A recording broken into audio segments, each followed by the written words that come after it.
So, hey there, folks. Get ready for an exciting episode of Talk Through Thursday, featuring none other than Mr. Mehernosh Daruwalla. We're about to dive into his incredible world of transformation from his early days in hospitality to his adventures in aviation industry and his leap into entrepreneurship as a certified image consultant and a soft skills trainer. It's going to be a captivating conversation filled with insights and plenty of inspiration.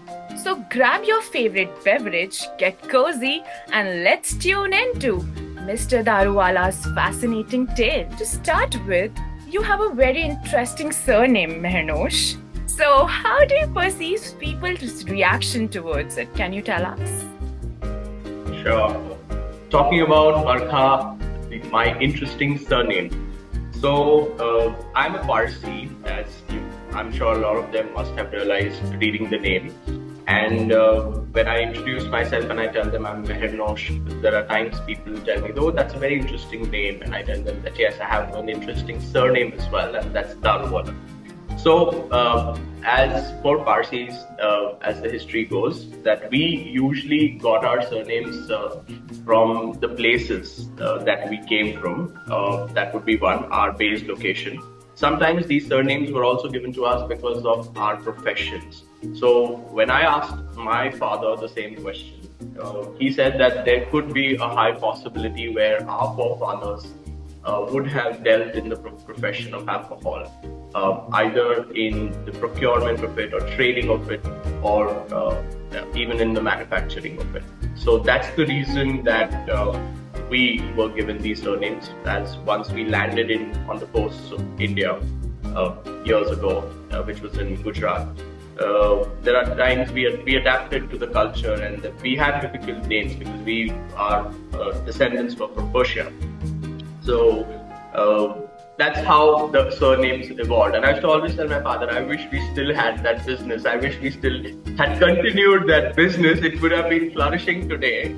But that's the little history about the surname, interesting surname. Well, in Parsis, it's very common. You would find a lot of them having the surname Daruwalla.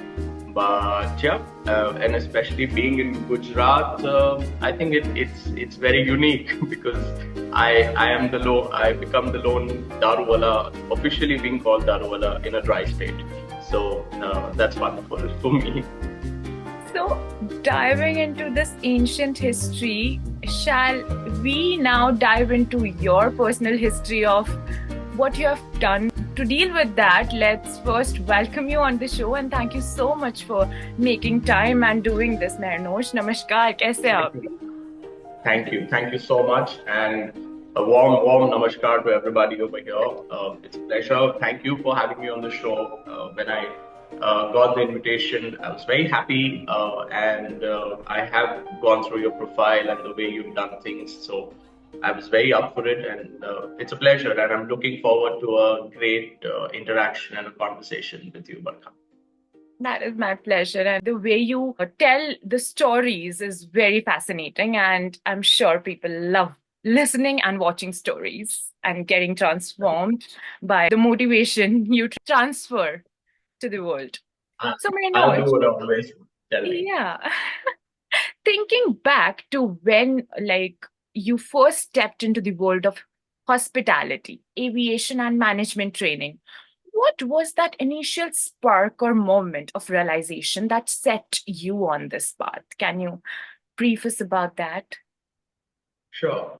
So, growing up as a child, I was always very fascinated with travel, and whenever, as a family, we would travel a lot.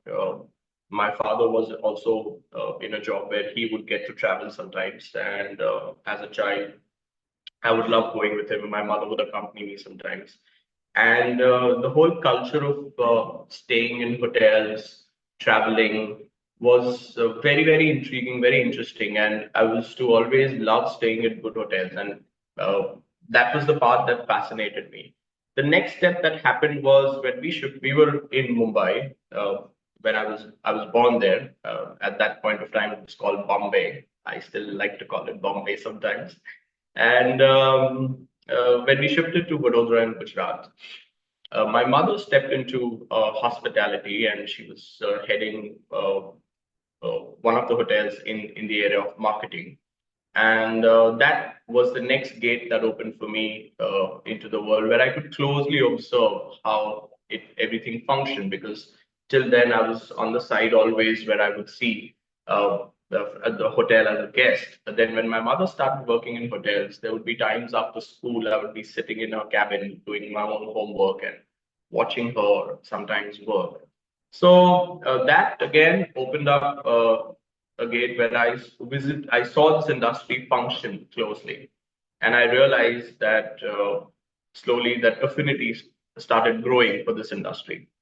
And over a period of time, by the time I was in my 10th and 11th standard, I had pretty much made up my mind that I would like to join hospitality as a career option, and make my career in it. And this was in the year 2003, when I had decided after my 12th to do hospitality. And from my stream, so I had done 11th and 12th commerce, and from my commerce stream, it was only me and one another boys. We were just two of us who had chosen hospitality as a career, because at that point of time, still the field was growing. There weren't many colleges, but yes, I got to do it from one of the best colleges even today, which is IHM Bombay, formerly known as Dada Catering College. For the ones who are also from Delhi, they would know the same as IHM Pusa, which is also very famous. So we are from the same parent body, which is National Council. And right, so I got to do that. And that was the initial spark. Aviation happened after hospitality. So I spent approximately 2 years as a duty manager in one of the hotels, where I got through a management training program from my campus. And yeah, so aviation and hospitality, they both were somewhere connected with me.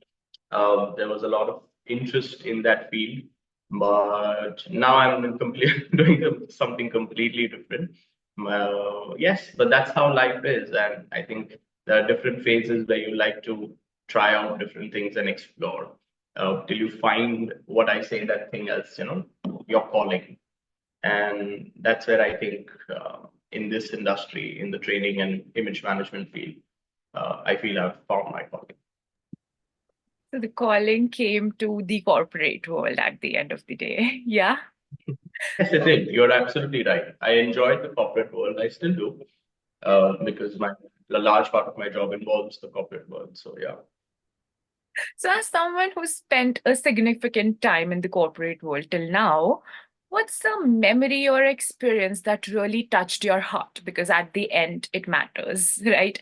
And made you think that this is what I'm meant to be. What was that memory or moment in your life? So I have always been in an industry where it's always people oriented. So hospitality was people oriented. It was customer facing. Aviation was the same. It was people oriented, customer facing. Even today, I feel as a trainer, a consultant, I'm in the field of people, where we're working in developing people. So there it was providing them a service, and now it's in an area where we are helping them, we're developing them, we're empowering them, we're enhancing their skills. So, but an incident from my corporate life is this is one incident that I'm sharing. It's a little funny, but that incident taught me a lot about myself and who I was. I was in my very initial stages in the hotel.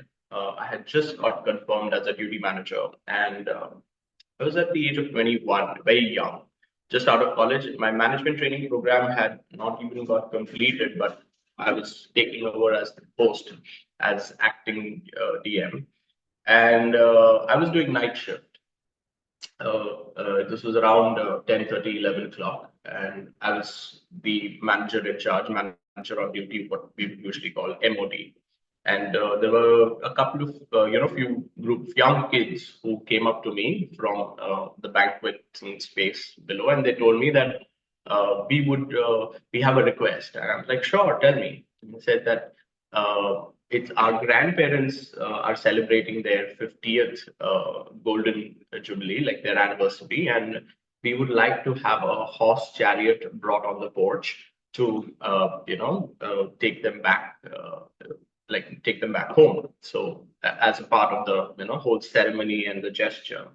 And they said that at the hotel we can't get a chariot on the porch. So it was one of the things that we would not do, considering it was a weekend night, and the hotel used to have at least 2 to 3 pubs and bars, where and there was a nightclub as well. So the hotel used to be buzzing, and there's a lot of chaos and commotion on the porch where there are cars coming in, going out. We are holding approximately 200 to 300 cars. So in order to do that, and it was a challenge. I told them, I said, okay, give me some time and come back to me after 10 minutes and I'll see what best I can do. So I connected with my security. I connected with the porch team and I asked them, I said, what's the situation? This is what it is. He said, sir, it's going to be difficult because once the porch come, the horse chariot would come, there would be a lot of commotion and it would create some confusion. So I said, what's the best we can do? Because this is something that the guest has requested. So he said that, sir, our hotel does not allow. I said, I understand, but it's for a guest and it's a special moment for them. I don't think this moment will come again.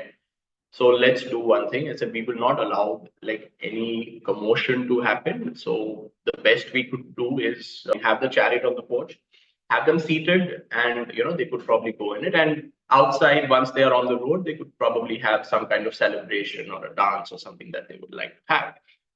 So I went back to my desk, and the parents of the kids came and they said, our parents are celebrating, and I know my kids have come, like our kids have come with this request to you. Is there any chance? Is it possible? I told them, I said, see, this is what it is, and this is possible. Like the best I can do for you is this. I may not be able to allow a celebration, but I will let you get the like just make them sit in it, and it'll have to be very quick and smooth. And they said, sure, we'll not have any. I said, if you assure me that there is no celebration, I can allow the chariot. You could just have them sit inside and they can go. And then you can have the celebration. So I said, that's the best I can do right now because as a policy, we don't have the chariot and it's buzzing and you understand. So they said, okay, we'll do that. And I know I was taking a risk, but I took that call. So they got them in. They were standing at the porch. I signaled my team. They allowed the chariot to come inside. The chariot came in. As the couple was sitting, now to my good luck or bad luck, I don't know. But at the same time, the horse wanted to defecate. Okay. And the horse defecated right at the porch, right? And it was a big scene because the horse just went on with it. And we didn't know what to do at that point of time. I immediately called my housekeeping team, which I had kept on standby. We got everything cleaned up. The chariot left immediately. We made sure there was a little chaos because some of the guests who were standing there, they thought like, what's happening and stuff. But overall, we managed the situation somehow. Now, of course, there was an incident and I had to put it down on the report. So I put the incident down. I connected with my director from the front office and I told him what was the incident. I knew that this is something that is going to be taken up. And the next day in the morning meeting happened with my general manager and everybody. And they were contemplating on the call. They said, Mehernosh, it was a risky call that you took. I said, I understand, and anything could have gone wrong, but I realized one thing that what I did was for my guest, and I didn't know this, but they said, but so my general manager asked me, do you know what has happened after this? I said, no, sir. So he said the family that was holding the function, they were one of the biggest industrialist in the city in Chennai, and they wrote a letter to the head office in Calcutta, to the corporate office, sharing about the gesture that you allowed them, and they were really very, very happy at how you managed the situation, and they have decided to. Connect with the hotel for future services in terms of, having a collaboration for business, for rooms and everything. So it's actually worked out very well. But in future, of course, when you take such calls, you should be more careful. And although you took a risk, and they appreciated the part that at a time like that, without calling any head of the department or senior authority, I took this decision. So it worked out very well. And I realized at the end of the day that I think if you're doing something for somebody's well-being, and if you're making somebody happy, I think it's worth the risk. And till you're doing the right thing, and I think that was a very emotional moment, and it was a learning as well for me. But I got some nicknames after that in the hotel. A couple of them, my GM used to call me the horse rider. But so that was fun. It was a good experience. Taking decisions from heart never goes wrong, and you're a real example of that. I mean, we just heard what you've done, and dil se ki hui cheeze, I mean, Bilkul. they flourish It and was they. totally दिल से. I had not thought of it, as you rightly said. Totally दिल से. मतलब मुझे ऐसा लगा कि यार ये moment वापस तो इनकी life में आएगा ही नहीं. Like कब आएगा? It's like you celebrate your 50th golden jubilee once in a lifetime. True. So ज़्यादा से ज़्यादा क्या हो जाएगा? I said I'll probably get pulled up for it or something, but I'll tell them that whatever I did, it was for my guests to make them happy. And yeah, I did that, and I know that I was trying to work around the policy and the norms of the hotel. But I told them what are the things I kept in mind. It wasn't compromising anybody's safety, but yeah, it You was a didn't risky call. break any rules. You just molded them a bit. I didn't break the rule, but yes, I tried to work my way around it. You're right. So, Mehernosh, I'm so curious now to know what drove you to become a certified image consultant. Like you've mentioned that you're in this industry now. So, was there a personal story or encounter that made you realize the power of helping others enhance with their professional image? How do you know? How do you think about it at the first place? Sure, sure. So honestly, Barkha, when I approached the institute where I did my professional certification from, which is ICBI, Image Consulting Business Institute, when I approached them, my intent initially was to get myself certified in the area of soft skills. But I did read that there was another course also for image management. I did not have much knowledge about it at that point of time and what it is. But when I went there and I understood this part from them, and what is the course about, and how does it help in enhancing professionals in the area of appearance, behavior, and communication, like we say, the ABC. And today we add the D as well, which is their digital impressions. That's when I realized that this course would definitely be a big value addition to what I would want to offer to my clients. And I think I realized the power of it once I started doing consultations, Barkha. And when you see that change coming in people, when they make that change in themselves and they achieve what they stepped onto, that confidence that you see on their face, I think that is a real game changer, and it puts you in a place that wow, what you're doing is great, and it's worth it. It's like I shared, there are certain cases that I have really felt very happy that I've been able to bring down a change. Commercials is one part of it, but the other part is I think it's very satisfying to work on an individual and see that change happen. Although it's slow, it's gradual, but over a period of last 6 years that I've been practicing, I think my faith only gets stronger with every client. I totally agree with you on that. And yes, I mean, this is what the best we can do for people Right. to help them out, transform their journey, their whole Right. life, maybe. Because bits and pieces adds up to a lot of change in anybody's life, right? So, can you share a moment from your corporate training days that still gives you goosebumps? Like, one of those stories that reminds you why you love what you do. Can you tell us about that? Speaking about Goosebumps, okay, so this was a project that I was working. I'm associated and empaneled with a government college also over here.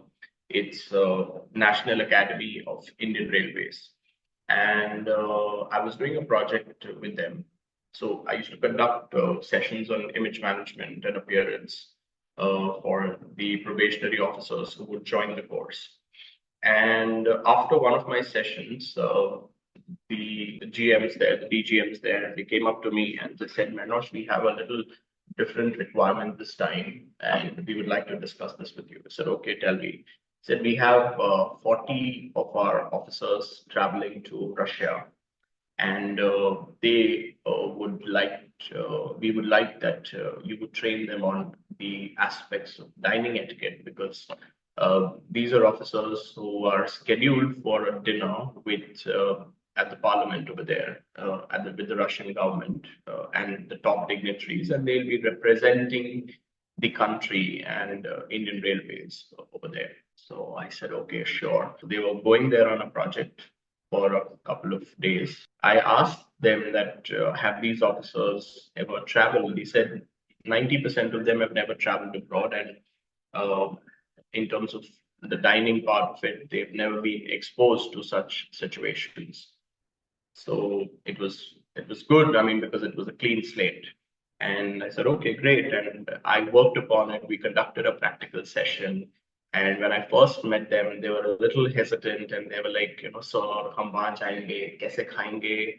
हमने कभी किया नहीं है, इतना cutlery ऐसे कैसे खाने का नाइफ से fork. And I said, don't worry. I said, it's not कुछ बड़ा नहीं है. And बिल्कुल सीख सकते हैं सर आपने इतना सारा सीखा है तरक्की की आप यहाँ तक आए हो तो ये भी एक स्किल जैसा ही है तो we learn it and we do it and I taught them everything. We did a theoretical session first, then we did a practical session.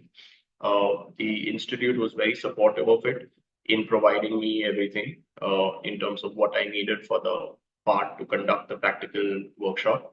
After the workshop, they were so happy and they were very thrilled. Now, instead of feeling, intimidated or instead of feeling worried or anxious about how they're going to conduct themselves, they were very, very happy. And they said, now we are actually looking forward to go there and wait. I said, okay, great. I said, I will wait for your experience. I said, once you come back.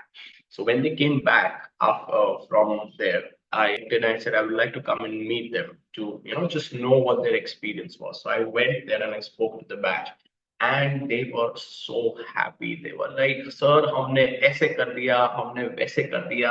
अरे उसने ये कर दिया, उसने वो कर दिया."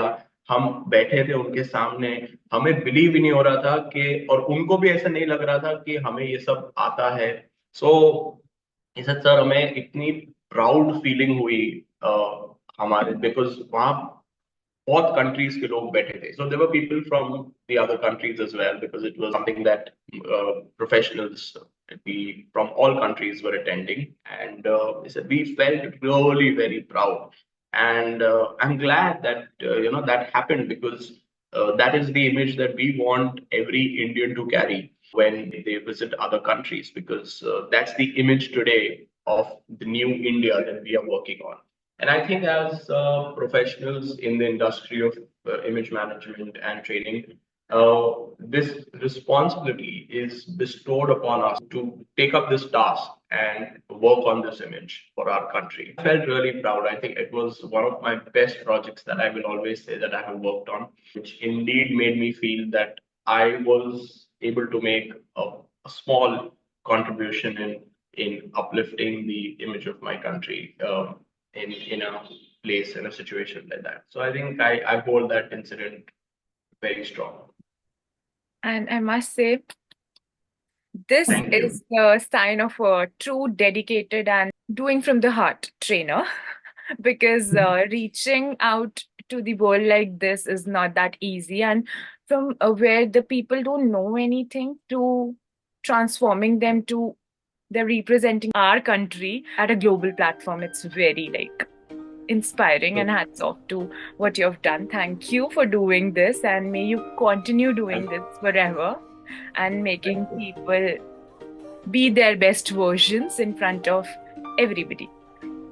Sure. So, fantastic job done. Hats off to you once again. Thank you. Thank you. Thank you. And there you have it, folks. What an incredible journey we have been on with Mr. Mehernosh Daruwalla. From skies of aviation to the empowering world of soft skills training, Mehernosh's story is truly remarkable. I hope you have been as inspired as I have from his insights into navigating different cultures, empowering others, and embracing new opportunities. As we wrap up this episode, let's remember to keep soaring into new heights and empower those around us. Thanks for tuning in, and until next time, stay curious and keep striving for greatness. Ta-da!